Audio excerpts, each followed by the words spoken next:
If there is one nutrient whose public health significance has been systematically underestimated for the last several decades, choline is a strong candidate for that title.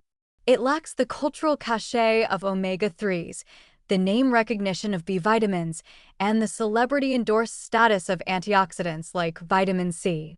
Yet choline is essential for brain structure and function in ways that no other nutrient fully compensates for. And the evidence that the majority of Americans are chronically underconsuming it is both well established and largely ignored in mainstream dietary conversation. Choline is required for the synthesis of acetylcholine, the neurotransmitter most directly associated with memory, attention, and conscious thought, and the neurotransmitter that declines most profoundly in Alzheimer's disease. It is also required for the production of phosphatidylcholine, which makes up roughly 40% of cell membrane phospholipids and is essential for the structural integrity of every neuron in the brain. As a methyl group donor, choline participates in DNA methylation and gene expression regulation, epigenetic functions with implications for aging and disease risk that are only beginning to be understood. Survey data indicates that approximately 90% of Americans fail to meet the adequate intake for choline, 550 milligrams per day for men, 425 milligrams per day for women. This shortfall is not equally distributed across dietary patterns. Eggs and liver are by far the most choline-dense foods available.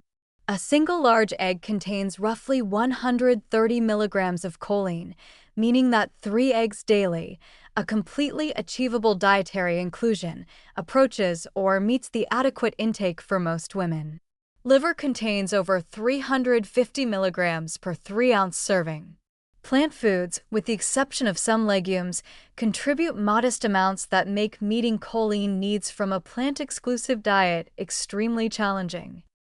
The cognitive implications of chronic choline insufficiency are not restricted to people who already show signs of cognitive decline.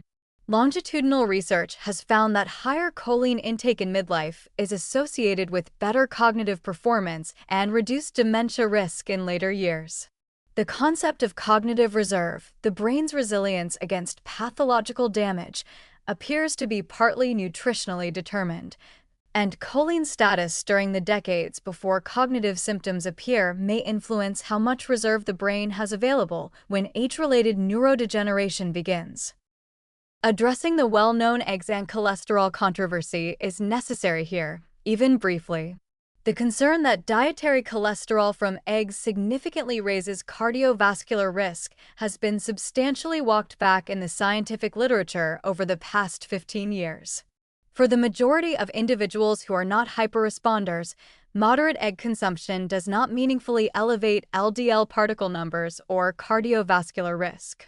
The decision to avoid eggs based on outdated cholesterol concerns, while simultaneously failing to meet choline needs, is a trade-off that does not serve most people's health interests when the current evidence is honestly evaluated.